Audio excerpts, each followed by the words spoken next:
Hello from Bishkek, Kyrgyzstan, and welcome to KATF 2021's tourism session presentations.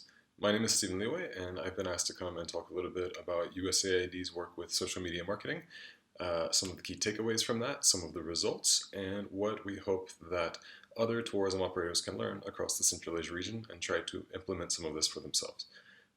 So I'm going to move briefly into a presentation with an introduction of myself, an introduction of the concept of the social media marketing campaign that we've done, and then we'll talk a little bit more in detail about that and what we hope you can learn from it.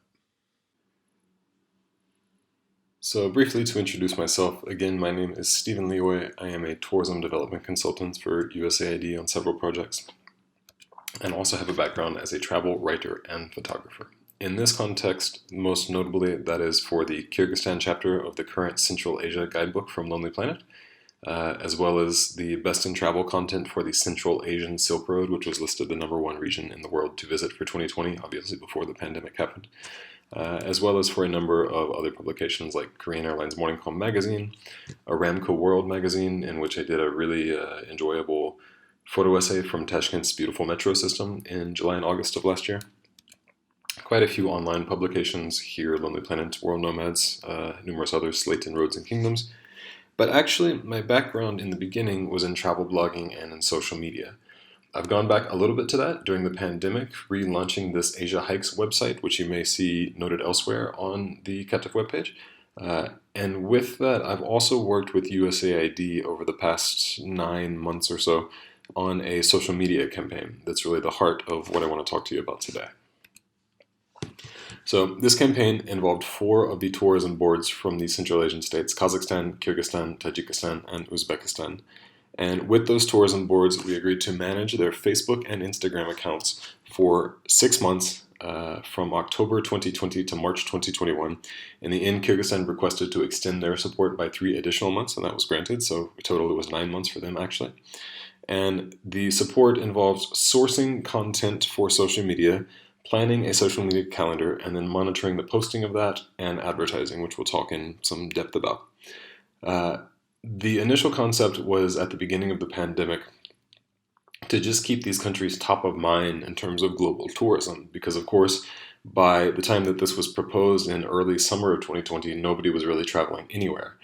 By October, that had changed a little bit. Some countries were starting to open, both in terms of letting their nationals leave to go travel, and some countries were now accepting, again, foreign nationals with various requirements. And so at some point, this campaign really morphed from just promoting tourism to stay top of mind for these countries to really encouraging visits to the countries that had reopened. Most notably in Central Asia, Uzbekistan and Kyrgyzstan relaxed their border policies, say fairly early in this time period that we're talking about, and we're actively encouraging tourists to visit. And so our messaging changed quite a bit at that point to be more active in making tourists aware that they were able to visit and welcoming them to do so. The results ended up in a total of 315 Facebook posts, 210 Instagram, more than 24 million impressions, 16 million reach, and 937,000 engagements across all platforms. I've got the detailed data here for you, broken down by country and by platform. If you want to look at it in your own time, feel free to pause the video and do so. We're not going to go into great depth at an individual country level at this point. However, one thing that I would like you to focus on is the far right column on the 4 country level, the total advertising. Part of the campaign involves social media advertising on Facebook and Instagram in order to push the message that we were publishing to a considerably larger audience. In doing so, we had $18,000 across the 9 months of the campaign to reach the greatest audience that we could and to promote tourism in Central Asia to the largest possible interested audience. I've talked about this a little bit before actually at KATF 2020, but now that all of the results are in, I think it's very clear how effective this was. Aggressively sponsored promotional advertising is great for reaching the largest, widest possible audience base out there. Of course, it requires a targeted message, and it requires that the advertising be targeted to the ideal customer. So for this campaign, I really tried to focus on the most engaging content that we had, which we'll talk about later. Largely involves video content where possible, photos where not. And also, we discussed with each of the 4 tourism boards who their preferred market was. that differed by country. And so we set up different audiences, and at times numerous different audiences per country, in order to really focus the marketing message to the type of tourist that that country's tourism board thought was their ideal tourist. I think that it went quite well. I think the results really speak for themselves. And I think this is something that a lot of smaller businesses can take away and use at a much smaller scale in order to promote their own stakeholders, if it's a local tourism board, or their own business if it's an individual enterprise. And so we'll start by looking at one video that was posted on the Discover Kyrgyzstan Facebook and I believe Instagram pages. The video was actually created by a partner organization, and then with USAID together they posted it on the Discover Kyrgyzstan channels using the campaign ad budget to promote it heavily to a target audience. You'll see a link down at the bottom here, so you can actually go watch the video if you haven't seen it. It's quite lovely. It's great landscapes, well edited. I really enjoy it. Also, it performed quite well as a piece of content. We have here a screenshot of part of the post details from Facebook page interface. You can see the interactions, the reach, the impressions, and so on, both organically and through the paid campaign. I hope that you're already using this for your social media channels, but if not, please do start using it, because it gives you a good idea of the kind of activity that you're getting, and more importantly, often where that activity is coming from. Here you can see the people in terms of gender and age. You can see placements such as where they saw it on computer, on mobile, what part of the Facebook interface, and then the locations that they're watching from. If you take a look at the ad interface information from this particular post, you'll see that the audience details for the sponsored ad that we published were largely from the CIS countries. And so the locations, of course, will reflect that when we look at that, if we looked at that. The idea behind this ad target choice being that while Kyrgyzstan has a really wide potential for winter tourism, it's largely underutilized, in my opinion at least, and the tourists that are currently coming are primarily from the post-Soviet states and primarily are coming for sports and active holidays. So since we were publishing this video that was hoping to promote immediate tourism to the country in, I think, November of last year, we decided, with discussions with the Department of Tourism here, to focus really strongly on their current existing market, and the ad promoted specifically to these people. You can see the behaviors we targeted, the interest, age groups a little bit on the younger side, but old enough that they have money to travel, and locations that they consider their primary markets for this type of tourism. Now, this video got the single most advertising spend out of any of the content that we published as part of the campaign, at $700 of advertising on the Facebook post, a little bit on the Instagram post that I don't have saved here. That $700 of ad spend accounted for 85% of the view time. So of the total minutes watched, 85% of it came from sponsored advertising. Of the 276,000 accounts that the video reached, 78% of those were from paid advertising. And so, as I alluded to before, this can open up a much larger market to you than you would organically get from your pages. And while not every tour operator is going to have $700 to spend on every ad, whatever you spend, and we'll look at some low spend versions soon, but whatever you spend can expand your market. Now, there are some limitations to this.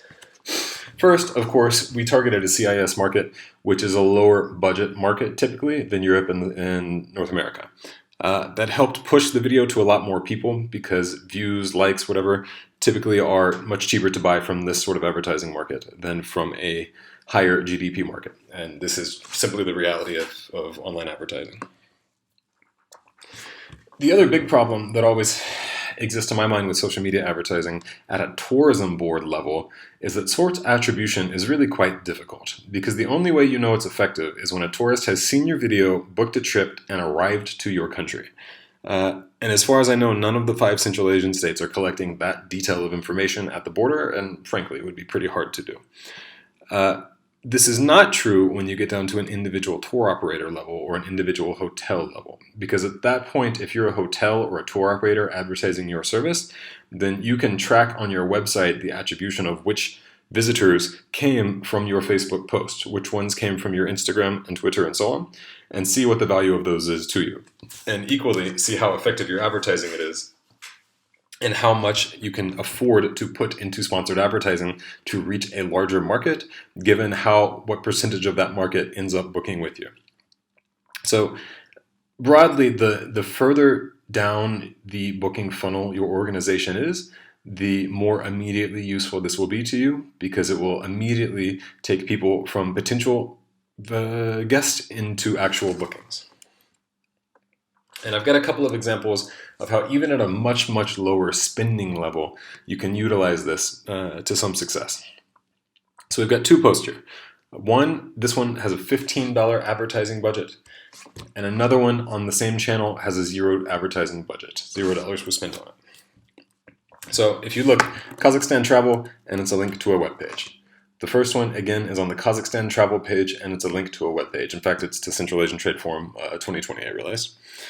So this one had $15 of spending, reached approximately 13,000 people, 150 post clicks, of which 103 were link clicks onto the website that we wanted to send people to. This one, with $0 advertising budget, reached 575 people, 29 link clicks. So the difference is 22 times more people saw the ad on the first post compared to this one. But to my mind, far more importantly is the link clicks. Because most of the time, whether as a tourism board, whether as a tour operator, what you want to do is to have people come to your site and engage in your booking channels, right? And so if you can get people off of their social media accounts and onto your website, clicking around, looking, you've already taken one more step for them to getting them to booking a trip with you, to visiting your country if you're a tourism board, and so on. And yeah, $700 for a video, it's quite a lot. Even for this campaign, couldn't afford to do that on every post, right? $15 for a post that you really want to drive traffic to my mind, is not a lot. How many guests do you have to convert before it's worth $15 of spending on an advertising campaign? One would think one, right? If you pick up a single extra guest that you wouldn't have otherwise, you've more than made your money back, whether you're a hotel, whether you're a tour operator, whatever. And so at this low level, the numbers, of course, are quite smaller. 13,000 is a lot less than 276,000 or whatever the video was. But it's also a lot more meaningful to you if you're a tour company and that $15 advertising budget converts 1, 2, 3, how many ever it is people. Because the margins here are such different. So, looking at these side by side, we see, again, massive difference in reach and engagement and massive difference in link clicks. Even at such a small advertising level, it's worth your time to invest in this. It's worth your time to learn how to do this. But also, I would tell you one thing that I see often, not just in Central Asia, across the world, is a lack of consistency in social media marketing. A lot of organizations post something for a while, post when they feel like it, drop off for a while, come back. To be honest, even on my personal social media channels, I do the same, because I don't run them as a business. I mostly run them to publish things that I enjoy. So I don't follow a consistent schedule. And that means that my engagement and my reach really hurt when I do so. It's much better to make a schedule, stick to that schedule, and post on a regular basis. You can see here on the right, one country's schedule, I believe it was Kyrgyzstan, for this campaign. This is just the Facebook post, I believe. It's really quite a lot. And it was 2 to 3 times a week, depending on the month, over the course of 9 months. It was extremely consistent. There was a strong ongoing engagement with the page by the end of it, because it was on such a consistent basis that also the networks push this content much further because they know it's being posted consistently. But the reason that it worked is not only because we made a schedule, but because we stuck to it. For 9 months, published, I believe Facebook was 3 times a week, Instagram was 2 times a week, Monday, Wednesday, Friday, and Tuesday, Wednesday, I think. Made a schedule, stuck to it for a long period of time, and built up a regular supply of information going out from these channels. Because really, it's much better to publish less and consistently than more often but inconsistently. It's much better if any of your channels, you update them 1 time a week or 2 times a week every week than doing it 5 days in a row and then not posting anything for 3 weeks or a month. And that's really where the strength of this campaign lies, I think. Of course, there was a significant advertising budget to push these numbers and push these posts out to more people. But so much of the strength of a campaign like this lies in just the sheer volume and consistency of it. 315 Facebook posts, 210 Instagram posts over the course of 6 months that in the end reached 24 million impressions, reached 16 million different accounts, viewers. Those are impressive numbers, and that's a lot of people that maybe didn't know anything about traveling in Central Asia that have either been interested or have been hooked or perhaps have already visited. Again, the source attribution is quite difficult to say here, and so I won't speculate on how many of those 24 million impressions actually led to bookings, but the question is how many does it take before it's worthwhile? And I think the number is considerably smaller. One thing I would suggest to you to do if you struggle with this consistency is look into Facebook's Creator Studio interface. As you can see, I've got my personal page here, and then I'm still added on the Discover Kyrgyzstan page to collect some data. But on the top center of that, you'll see that there's an option for Facebook and an option for Instagram. And on the left, there's an option for pre-published post, which means you can schedule these things in advance, add your content, add your caption, to decide what day and what time you want it to post, and then post it on a regular basis. And so if you find yourself struggling with consistency for social media, this is the first and greatest tip that I have for you, is find some kind of tool that you can use to schedule everything at once instead of having to remember it every 2 days to remember it on a regular basis.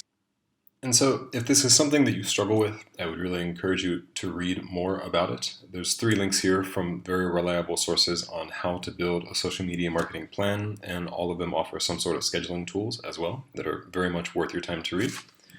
Or if you would like to reach out to me, you can do so on my website or via Instagram or Twitter at the account shown here. I look forward to any feedback or questions you may have, and I thank you for your time and attention. I hope it's been something of use to you. And once again, I would like to thank USAID for entrusting me with this task. It was really an interesting campaign to run, and it's something that I'm very happy to have done to help promote tourism in Central Asia, especially during such a difficult period. So, thank you for watching.